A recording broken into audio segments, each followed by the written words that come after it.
The gentleman from South Carolina, the chairman of the Immigration Subcommittee, Mr. Gowdy, is recognized for 5 minutes. Thank you, Mr. Chairman. Mr. Morton, I will tell you from this vantage point, it does look like the decision to release detainees was a political determination and not a monetary determination.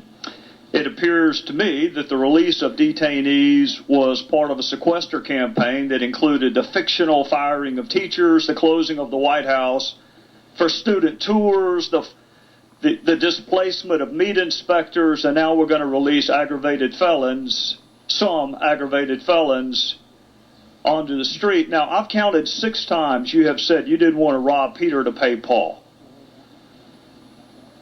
I don't want Peter or Paul to rob one of our fellow citizens because you guessed wrong on who to release. So, of the level, what is a level 1 violator? A level 1 offender. First, I obviously disagree with your characterization about these being political. Well, that's fine. You can use your time to disagree with my characterization. Don't use mine. What is a level 1 violator? With regard to level 1 offenders, they are aggravated felons. And how many were released? Congress. There are 4 presently. How many were released? 8 were released. We have 4 presently. And what went wrong with the other 4?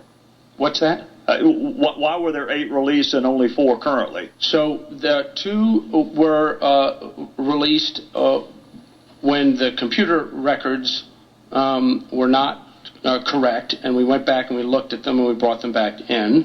1 was a mistake, and then... What kind of mistake? Just where the instructions to the field were not carried out correctly. All right, so if it's $122 a day to house 4 level 1 aggravated felons, then releasing them saves you what, about $600 a day?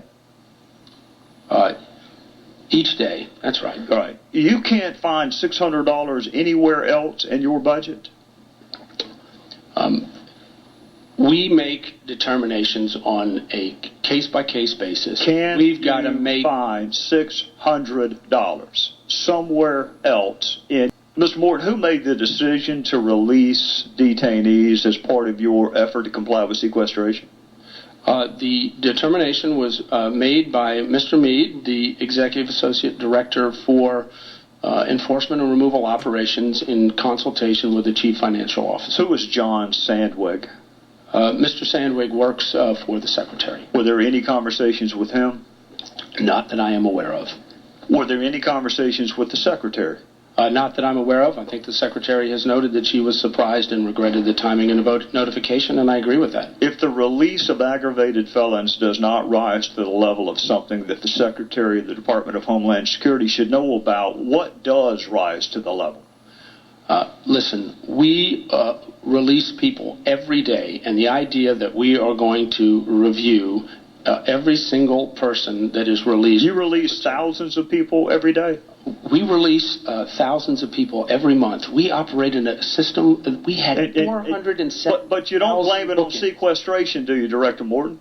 What's that? You don't blame it on sequestration when you release the others. It's not part of this. It's not part of this strategy to get the public fired up that mayhem is upon us. That we're closing the White House for tours.